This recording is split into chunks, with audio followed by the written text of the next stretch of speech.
ठीक है। नमस्कार बच्चों, हमने अपने लास्ट वीडियो के अंदर जो टॉपिक किए थे वहाँ हमने इंसुलेटर और कंडक्टर के बारे में पढ़ लिया।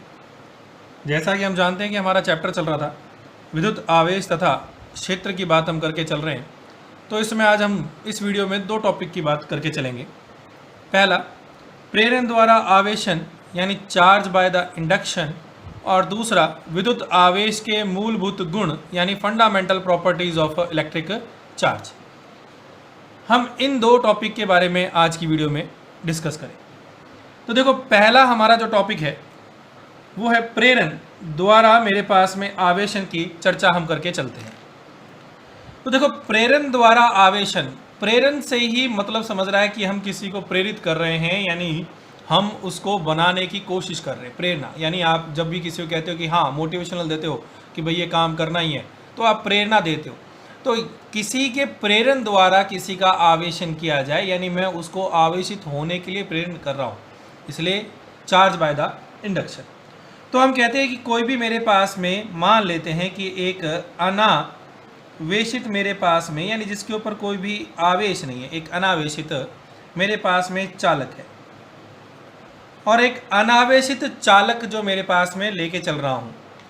और हम कहते हैं अनावेशित चालक को जब हम किसी चालक यानी जो मेरे पास में क्या हो, आवेशित हो, और आवेशित चालक के संपर्क में लाया जाता है। क्या लाया जाता है? संपर्क में लाया जाता है।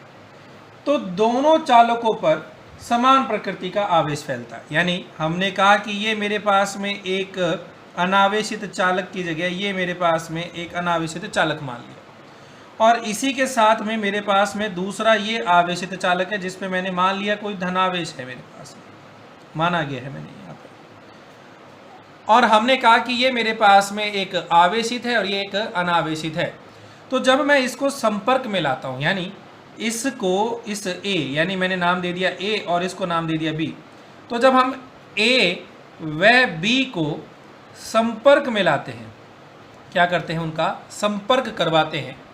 तो संपर्क करवाने पर हम देखते हैं कि ये दोनों के दोनों आवेश के जो ये मेरे पास चालक थे, यानी ये एक अनावेशित चालक और ये दूसरा मेरे पास में आवेशित चालक, इन दोनों गोलों को अब हमने जैसे क्या किया, संपर्क में लाए।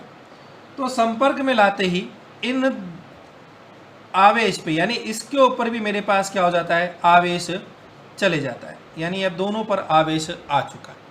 और जैसे ही हम इसको अलग करते हैं, मतलब अब हमने क्या कर दिया, इनको अलग अलग कर दिया, यानी इस स्थिति में लेके आया कि अब ये एक मेरे पास में गोला है, और इस गोले के ऊपर जो पहले मेरे पास ए था उस पर कोई आवेश नहीं था, और वहीं मैंने दूसरा जो गोला है वो मेरे पास में कौन सा है, बी गोला, यानी चालक का लेके चल रहे हैं, यानी एक चालक का गोला। अब उसके ऊपर मेरे पास पहले से आवेश था। अब यहाँ पर क्या हो गया, ये मेरे पास धन आवेश इसके ऊपर जो थे, अब उतने ही कहीं धन आवेश इसके ऊपर भी क्या होंगे, बराबर मेरे पास में समान, क्या हो गया, समान मेरे पास में आवेश, यानी दोनों चालकों पर होंगे। अब दोनों चालकों पर मेरे पास समान, मेरे पास क्या होंगे, प्रकृति के आवेश फैल जाते हैं, यानी समान, दोनों चालकों पर समान आवेश, यानी क्या हो, समान आवेश, यानी प्रकृति में भी हो। ये नहीं है कि मैंने कहा कि यहाँ प्लस और यहाँ मेरे पास माइनस आ जाए, नहीं। तो ये दोनों के दोनों मेरे पास क्या है, आवेश समान उसके पास में होंगे। तो इसको हम क्या बोलते हैं, इसी प्रक्रिया को हम बोल देते हैं संपर्क द्वारा आवेशन। क्या बोलते हैं, संपर्क द्वारा आवेशन। तो मैं किसी को संपर्क में लाऊंगा तो ही तो मैं उसको क्या करूंगा, आवेशन करूंगा। तो संपर्क वर्ड इसलिए यहाँ पर इस्तेमाल किया गया कि मैं किसी के संपर्क में लाकर उसको आवेशित कर सकता हूँ। अभी भी हमारी हेडिंग शुरू नहीं है, यहाँ अभी भी प्रेरण, अभी वर्ड नहीं आया कि प्रेरण कैसे किया। हम यहाँ सिर्फ बात कर रहे हैं संपर्क के द्वारा। अब आप कहते हो कि जी मैं आज डॉक्टर के पास आप जाना चाहते हो और कहते हो जी मेरा इलाज कर दे, तो आप डॉक्टर के संपर्क में जाओगे तो ही तो आपको डॉक्टर क्या बताएगा, इलाज बताएगा। तो उस दौरान हम यहाँ पर कहते हैं संपर्क द्वारा हम क्या कर सकते हैं, संपर्क द्वारा आवेशन कर सकते हैं। अब यही जो मेरे पास संपर्क द्वारा था, इसके अंतर्गत अगर हम किसी भी आवेश, यानी मेरे पास में कहता है कोई आवेशित वस्तु द्वारा अनावेशित वस्तु को स्पर्श किए बगैर, यानी यहाँ तो मैंने कहा संपर्क किया है। अब मैं बात कर रहा हूँ, क्या लिख रहा हूँ यहाँ पर, बड़े ध्यान से देखना। कह रहा हूँ कि एक अनावेशित, यानी अनावेशित वस्तु को किसी आवेशित वस्तु के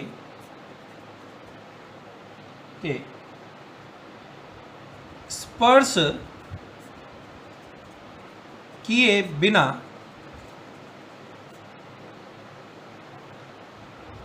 आवेश उत्पन्न करने को प्रेरण द्वारा आवेशन कहलाता है। क्या कह रहा हूं मैं कि वहां पर मैंने संपर्क द्वारा किसी को आवेश किया था, लेकिन यहां मैं बात कर रहा हूं एक अनावेशित वस्तु को किसी आवेशित वस्तु के स्पर्श किए बिना, यानी मैंने उसको स्पर्श नहीं किया और उसके ऊपर क्या कर दिया जाए, एक आवेश उत्पन्न करने को प्रेरण द्वारा आवेशन हम कहकर चलते हैं। तो देखो, इसका मैं एक बहुत मूलभूत में हम थोड़ा सा इसके प्रयोग के द्वारा कुछ निम्न चरणों में इसको समझाने के प्रयत्न करता हूँ। तो देखो, निम्न हमने कहा कि मेरे पास मान लेते कि एक चालक गोला है। ये क्या मान लिया, एक चालक गोला माना मैंने यहाँ पर फिर से, और ये एक चालक गोला है जिसके ऊपर मैंने अभी कहा कि यहाँ पर इसके ऊपर आवेश है, जरूर है, लेकिन मुझे नहीं पता अभी आवेश कितने हैं। तो मैंने कहा कि एक कुचालक स्टैंड पर एक चालक गोले पर हमने विचार कर लिया, यहाँ पर विचार कर लिया कि मेरे पास एक चालक गोला है। अब इसी चालक गोले के पास में अब हमने क्या काम किया कि ये जब चालक गोला यहाँ रखा गया था, ये चालक गोला हमने बना दिया वापस से एक बार, इसको नाम दे देते कोई भी, पी क्यू, यहाँ पे दिशा दे दी पी क्यू। अब इसके पास में एक मैं छड़ लेकर आया हूँ धन आवेश की। क्या लेके आया, एक छड़ लेके आया धन आवेश की। तो हम देखते हैं कि धन आवेश जैसे ही लेकर आया तो यहाँ पर क्या हुआ कि इसमें पहले से ही आवेश तो थे, ये तो नहीं है कि किसी चालक में आवेश नहीं थे, आवेश थे, तो उसमें बराबर मात्रा के आवेश थे। तो प्लस से क्या हुआ कि मेरे पास प्लस से तो क्या होगा, प्रतिकर्षण होगा, तो प्लस वाले मेरे पास में उस P बिंदु की ओर क्या हो गए, खिसक गए, और माइनस वाले इसकी ओर क्या हो गए, आकर्षित हो गए। अब ये आवेश किया है मैंने इस पर। अब आवेश जैसे ही किया तो अब हमारे पास में क्या कर रखा है कि वही चालक गोले को अब हमने क्या काम किया कि अब इसको भू संपर्क में कर दिया। क्या कर दिया मैंने, भू संपर्क में, लिख रहा हूं मैं, भू संपर्कित कर दिया मैंने, यानी भू संपर्क में रख दिया, यानी ग्राउंड कर दिया एक तरीके से। हम कहते हैं ना हमारे घर में अर्थिंग, वही एक तरीके से अर्थिंग कर दिया। तो यहाँ पर मेरे पास में क्या था, एक पॉजिटिव मेरे पास में धन आवेश की थी, जिधर यहाँ क्या थे, ऋणात्मक आवेश थे, और इधर क्या थे मेरे पास में, धनात्मक।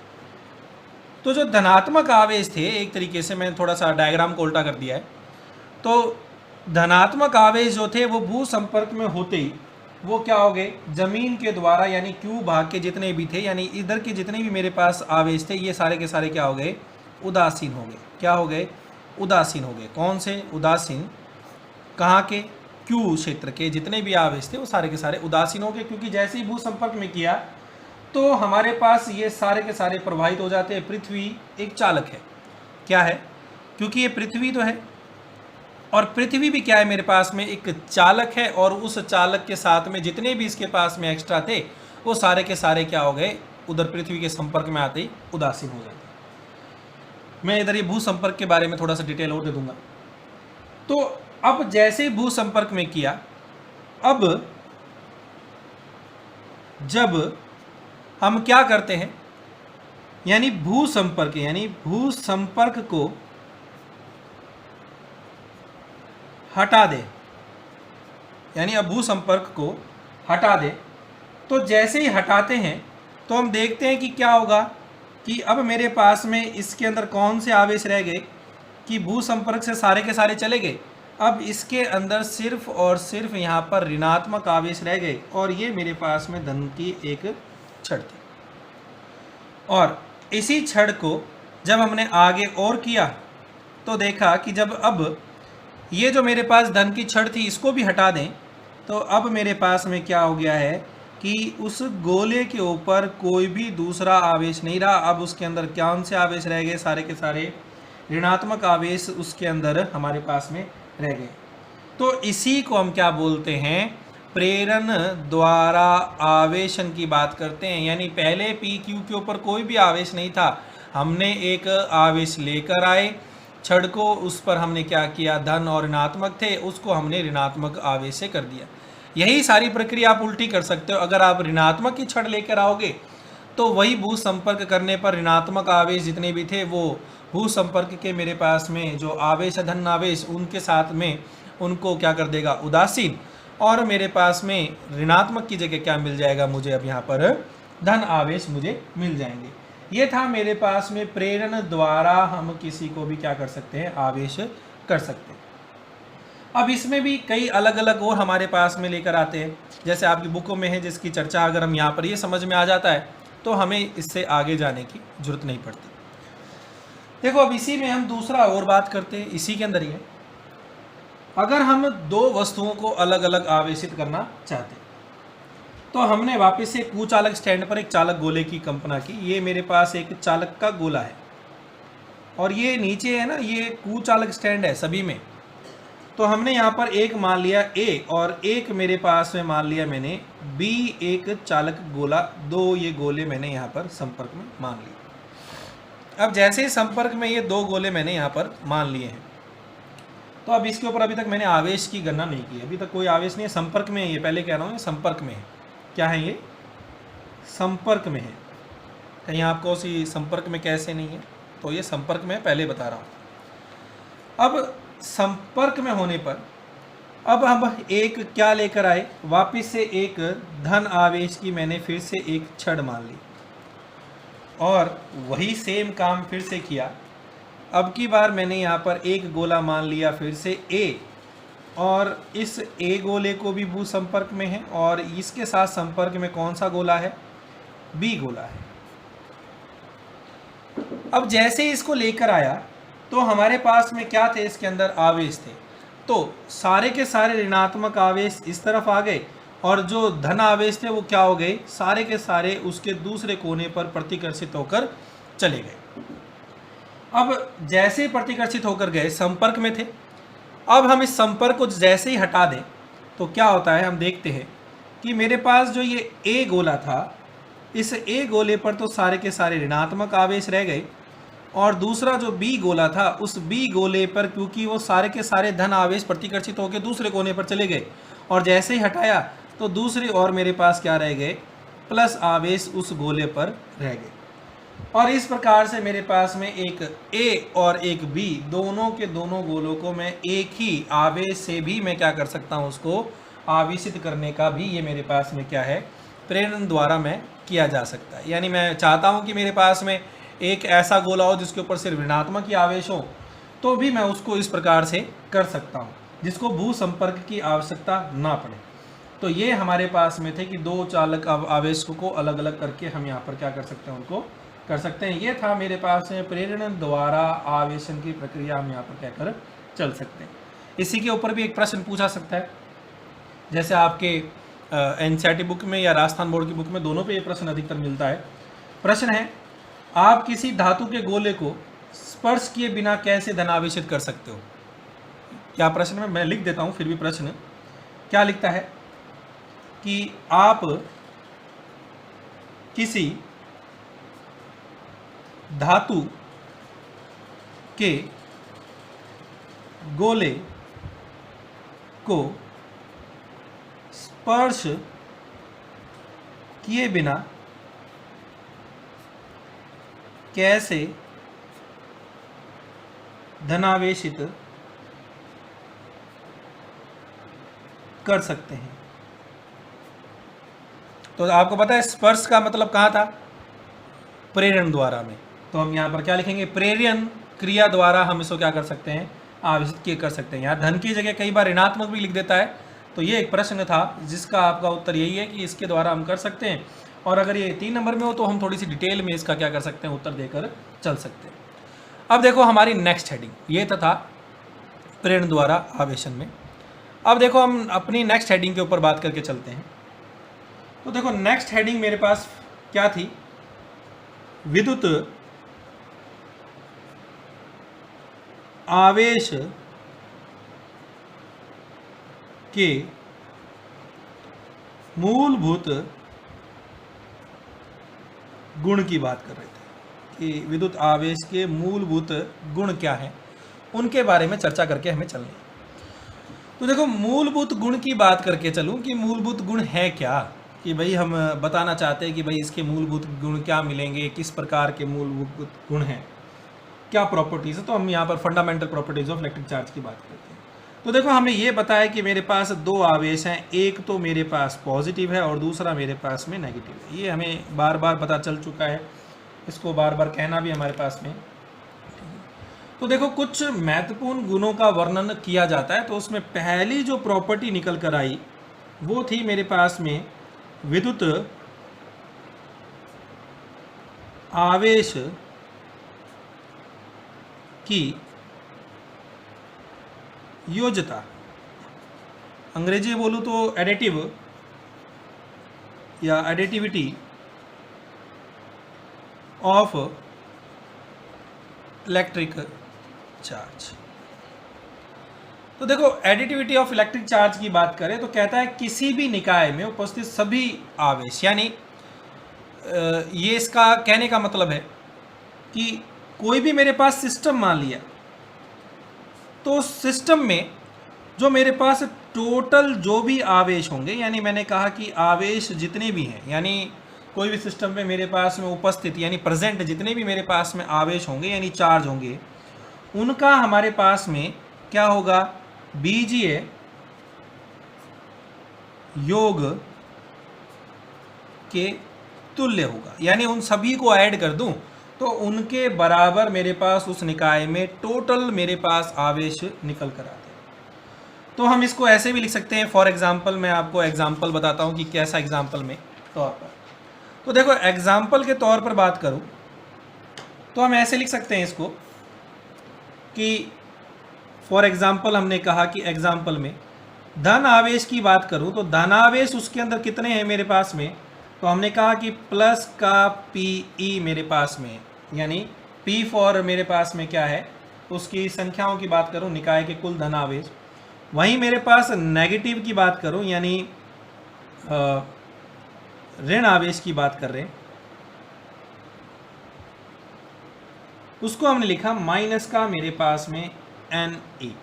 एन यहाँ पर इंटीजर नंबर है, 1 2 3 4 जितने भी हो सकते हैं वो सभी के सभी हैं। कि मैंने कहा कि 20 मेरे पास में धन आवेश है, 20 ही मेरे पास में क्या है, ऋण आवेश है। तो कुल योग कितना है, बीजीय गणित योग कहा था, तो पहला कितना है कि प्लस का पीई प्लस का माइनस का एन ई, ऋणात्मक आवेश के कारण तो हम क्या लिखते हैं, पी माइनस में एन, साथ में क्या आ गया मेरे पास में ई, ये मेरे पास में निकल कर आता है। और अगर मेरे पास में P माइनस में N धनावेशित की और ऋणावेश की अधिकता को प्रदर्शित करता है, यहाँ पर ये रिप्रेजेंट करता है कि मेरे पास में कि उनकी अधिकता कितनी है, यानी नेगेटिव के लिए भी पॉजिटिव के लिए भी, और नेगेटिव की अधिकता को दर्शाता है। किसको दर्शाता है, अधिकता को, कि भाई कितने ज़्यादा वो हैं मेरे पास में, उनकी अधिकतमता को यहाँ पर दिखाने का काम ये करते हैं। और इसी पर बात करें तो कहता है अगर यदि इफ P अगर मेरे पास N से बड़ा होगा, यानी क्या है P, यानी मेरे पास में धन आवेशों की अगर बात करता हूँ वो अगर मेरे पास N से ज़्यादा हो तो यहाँ पर क्या होगा कि मेरे पास पॉजिटिव संख्या होगी। ज़रा देख लो, P बड़ा है, N से अगर घटा भी दूँ तो मेरे पास संख्या क्या मिलेगी, पॉजिटिव, तो मेरे पास पॉजिटिव यानी धन आवेश अधिक होंगे। अगर P का मान मेरे पास N से कम है तो उस समय मुझे क्या मिलेंगे, नेगेटिव। ज़रा देखो P मेरे पास है और P अगर छोटा है n से, तो यहाँ पर चिन्ह किसका है, ऋणात्मक का, तो मुझे यहाँ पर क्या मिलेंगे, ऋणात्मक मिलेंगे। अगर पदार्थ पर आवेशों का योग शून्य हो, मतलब अगर मेरे पास में ये योग जो है, योग अगर मेरे पास में शून्य हो, तो वह पदार्थ मेरे पास में क्या है, पदार्थ उदासीन है। मैं एक सिंपल सी फिल्मों में लेके आता हूँ। जैसे मैंने कहा कि भाई एक फिल्म में हमने कह दिया कि भाई जी हाँ, एक हीरो के पास में एक तरफ ये गुंडों का गैंग है और एक तरफ दूसरे गुंडों का गैंग है, दोनों के दोनों शांति से बैठे हैं क्योंकि बराबर बल है, ये इसका कुछ नहीं बिगाड़ सकता, ये इसका कुछ नहीं बिगाड़ सकता, दोनों के दोनों बराबर हैं, इसलिए उसको क्या कह दिया, एक तरीके से उदासीन। हालांकि आवेश है, ये नहीं कहते कि आवेश नहीं है, इससे ये सिद्ध नहीं हुआ कि यहाँ पर आवेश नहीं है, कि उदासीन है तो मतलब कुछ नहीं है, आवेश जरूर है, लेकिन उनका योग क्या है, शून्य है। क्योंकि मेरे पास देखें तो P माइनस में n, साथ में मेरे पास क्या है, E। तो यहाँ पर देखो, अगर P की संख्या मेरे पास में क्या आ जाए, P बराबर में अगर n हो गया, तो मेरे पास क्या मिलेगा, इज इक्वल टू 0 ही तो मिलेगा। तो इसका मतलब ये तो नहीं कहा कि मैंने कि यहाँ पर मेरे पास धन आवेश भी 0 है और ऋणात्मक भी 0 है। तो यहाँ पर ये कहा कि पदार्थ पर आवेशों का योग शून्य हो तो पदार्थ उदासीन कहा जाता है, तो हम उसको उदासीन कहते हैं। ये इसका मतलब ये नहीं कह दिया कि मैंने आवेश का मान 0 हो गया। अब जैसे कोई आप कहते हो सर कैसे योग हो गया, तो मैंने कहा देखो, एडिटिव प्रॉपर्टी में हमने मान लिया ये गोला है, इस पर मेरे पास प्लस Q, माइनस का 2Q, 3Q, प्लस का 5 का Q, ये मेरे पास आवेश है। तो कुल आवेश कितने कहूँगा मैं इसके ऊपर, तो वो कुल आवेश निकल कर आते हैं, तो लिखेंगे प्लस का Q, माइनस का 2Q, प्लस का 3Q, प्लस का 5 का Q, टोटल कितने हो गए 3, और ये कितने हो गए मेरे पास में 8, और 8 और ये कितने 9, 9 में से 2 निकाल दिए, कितने बच गए 7Q, और किसके हैं, प्लस के। प्लस क्यों मिला, जरा देखो, P की संख्या यहाँ पर क्या है, ज़्यादा, प्लस ज़्यादा है। ऐसे अगर ऋणात्मक में होगा तो ऋणात्मक के मुझे यहाँ पर यही संख्या मिलती रहेंगी। क्लियर बात यहाँ पर। अब देखो, इसी के अंदर हम एक और चर्चा करके चलते हैं, जो हमारे पास सेकंड प्रॉपर्टी निकल कर आई है, उस सेकंड प्रॉपर्टी के ऊपर थोड़ा सा डिस्कस करेंगे। तो देखो, सेकंड जो मेरे पास इसमें निकल कर आती है, वो सेकंड प्रॉपर्टी क्या है, उस पर आता हूँ, सेकंड प्रॉपर्टी के ऊपर। और वो लिखता है कि विद्युत आवेश का संरक्षण। देखो, संरक्षण की बात करता है, मतलब उसको संरक्षित रखना है, ये नहीं है कि उसको उजाड़ के फेंक दिया, नहीं, संरक्षित मतलब एनर्जी स्टोर्ड की फॉर्म में चाहता है। तो देखो, जब हम दो पदार्थ को आपस में रगड़ते हैं, किसको, दो मेरे पास में कोई वस्तु है, वस्तु को आपस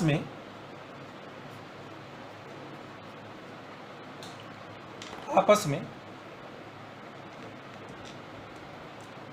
रगड़ने पर, यानी अगर मैं उनको रगड़ता हूँ, रगड़ने पर तो हमें एक चीज़ मिलती है, और वो क्या चीज़ मिली कि जब हमने उनको आपस में रगड़ने पर, तो यहाँ पर उन पर बराबर और विपरीत आवेश मिलते हैं।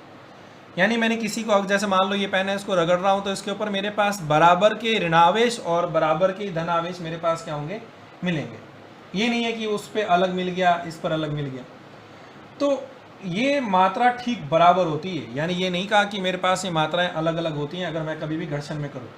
तो अतः प्रक्रिया से ये मिला कि कुल आवेश की कुल मात्रा तो शून्य हो जाती है। जब रगड़ने पर मेरे पास में प्लस भी उतने ही होते हैं और माइनस भी अगर मेरे पास उतने ही उत्पन्न होते हैं, तो इसका मतलब मेरे पास कुल आवेश तो क्या हो गया, शून्य हो गया। आवेश की मात्रा क्या है, शून्य। और इसी प्रयोग से यह सिद्ध हुआ कि न तो मैं आवेश को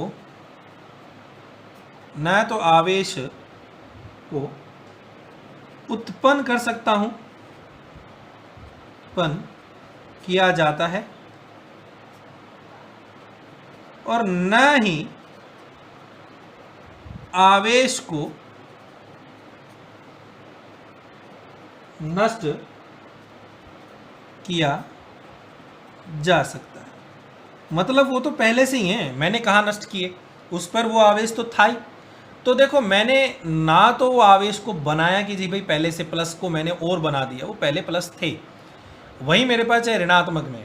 तो इससे ये निकला कि मेरे पास में आवेश उसमें संरक्षित थे। तो इसे ही हम क्या कह देते हैं, इसे आवेश संरक्षण सिद्धांत कहते हैं, और इसे हम क्या कह देते हैं, आवेश संरक्षण सिद्धांत हम यहाँ पर क्या कर चलते हैं। क्लियर बात यहाँ पर। अब देखो उसके उदाहरण अगर देना चाहूँ तो बहुत सारे ऐसे उदाहरणों में हम बात कर सकते हैं कि फॉर एग्जांपल हमने मान लेते हैं कि मेरे पास में, उदाहरण के लिए मैंने माना है, तो हमने कहा कि मान लेते हैं एक मेरे पास में इलेक्ट्रॉन नेगेटिव है और वहीं पर मेरे पास एक इलेक्ट्रॉन पॉजिटिव है, तो आवेश का मान तो कितना हो गया, कुल 0 होना चाहिए, लेकिन मुझे 2 गामा के युग्म मिलते हैं, यानी ऊर्जा मुझे मिलेगी, ऊर्जा मिल रही है, लेकिन ये नहीं कहा कि मेरे पास आवेश 0 हो गए, कुछ ऊर्जा मिलेगी। 2 गाड़ियां हैं, टक्कर कर गई या दोनों के दोनों मिल गई तो एक एनर्जी निकलती है, वो एनर्जी हमारे पास में है, ये नहीं कहा कि ट्रक दोनों के दोनों खत्म हो गए। तो इसी प्रकार से हम कहते हैं कि जब अत्यंत समीप आते हैं, 2 परस्पर एक दूसरे को विनाश कर देते हैं, यानी 2 ऐसे आवेश विपरीत प्रकृति के जब दोनों बराबर आते हैं तो ये एक दूसरे को विनाश कर देते हैं, और ये एक दूसरे का तथा एक स्थान पर 2 गामा के उत्पन्न हो जाते हैं, यानी कुल आवेश अब भी 0 ही रहता है। कुल आवेश तो मेरे पास क्या हो गया, 0 ही है, लेकिन मुझे 2 गामा के यहाँ पर क्या मिलते हैं, युग्म मिलते हैं, यानी 2 गामा के युग्म एक ऊर्जा के रूप में मुझे मिलते हैं। अब इसके बहुत सारे एग्जाम्पल मैं कहता हूँ आपको, न्यूट्रॉन क्षय की बात करता हूँ। तो न्यूट्रॉन क्षय में देखें तो देखो न्यूट्रॉन है और न्यूट्रॉन के साथ में क्या मिला, एक प्रोटॉन मिला, एक मेरे पास इलेक्ट्रॉन, प्लस में एक एंटी न्यूट्रिनो मिलता है। इसकी देखो हाई क्लास में डिस्कस होते हैं, ये यहाँ पर है नहीं इतना कि न्यूट्रॉन, लेकिन ये मुझे मिलती है। मैं आपको थोड़ा सरल तरीके से और बताता हूँ। मैं इसका एक परिभाषित किया जाए तो मैं इसका एक उदाहरण देता हूँ, रेडियो एक्टिव क्षय। क्या है मेरे पास में, रेडियो एक्टिव डिके, मतलब यही क्षय की बात कर रहा हूँ, इसको क्षय बोलते हैं। तो देखो यूरेनियम हमें पता है कि हमारे पास में 238 और उसका एटॉमिक मास कितना है। जब हम इसका डिके करवाते हैं, टूटता है, फिजन होता है, तो हमें क्या मिलता है, एक थोरियम, यानी मेरे पास में 234 और साथ में 90 का, प्लस में मेरे पास में एक अल्फा यानी हीलियम के मिलते हैं। तो जरा देखें यहाँ पर 92 है, तो यहाँ पर कितना है, 90 प्लस में 2, यानी मेरे पास अभी भी जोड़ के ये मिलेगा या इसको तोड़ के भी ये मिलेगा। तो मतलब आवेश ना तो मैंने उत्पन्न किया नया और ना ही मैंने उसको क्या किया, नष्ट किया। तो ये आवेश संरक्षण के सिद्धांत को सिद्ध करता है। क्या करता है, ये आवेश संरक्षण के सिद्धांत को सिद्ध करता है। तो यहाँ कहता है किसी भी विलगित निकाय के अंदर, किसके अंदर, मैं एक लाइन लिख देता हूँ, उस लाइन के ऊपर थोड़ी सी डिस्कस कर दें। कहता है किसी विलगित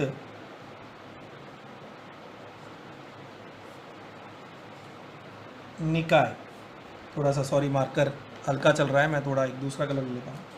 निकाय यानी आइसोलेटेड सिस्टम की बात कर रहा हूं, के अंदर मेरे पास में पॉजिटिव व मेरे पास में नेगेटिव आवेश अलग अलग अगर मैं कर दूं, अलग अलग करके जोड़ने पर पुनः वितरित करने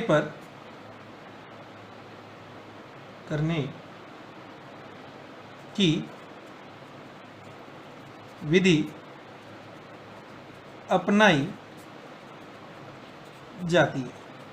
यानी मैंने कहा किसी विलगित निकाय में अगर एक बात करता हूं कि पॉजिटिव भी है और एक नेगेटिव भी है, अलग अलग करके जोड़ने पर व पुनः वितरित करने पर प्रत्येक विधि अपनाई जाती है, तो भी अगर ये मेरे पास रहे तो निकाय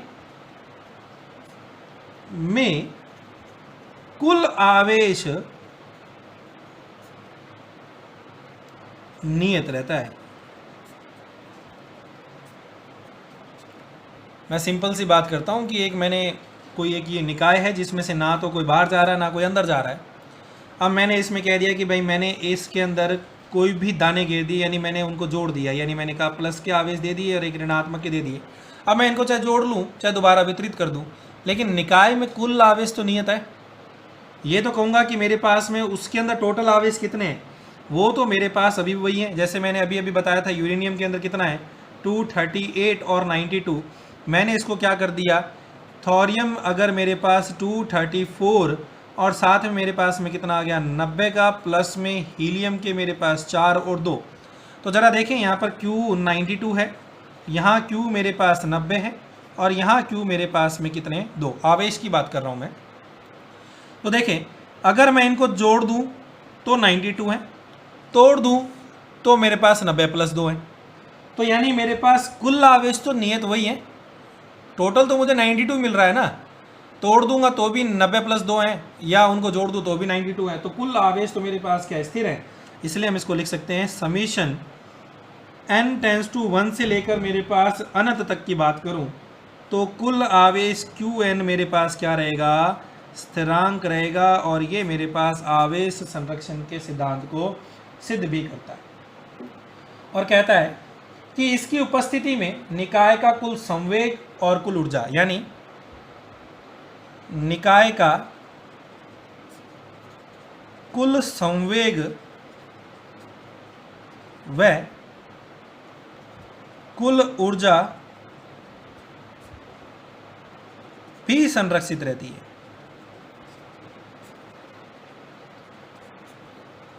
कुल ऊर्जा भी संरक्षित रहती है। और इस नियम को भी किसने दिया, एक ही साइंटिस्ट थे, बेंजामिन फ्रैंकलिन। बेंजामिन फ्रैंकलिन ने इसको ज्ञात किया और बेंजामिन फ्रैंकलिन ने कहा कि ये मेरे पास में क्या रहेगी, ऊर्जा नियत रहेगी। ये था मेरे पास में विद्युत आवेश का संरक्षण का सिद्धांत, और एक हमने किया प्रेरण द्वारा आवेशन। इन दोनों में किसी को किसी प्रकार का भी अगर आपको डाउट लगे तो आप मुझे कमेंट बॉक्स में या मैसेज कर सकते हैं। ठीक है, धन्यवाद।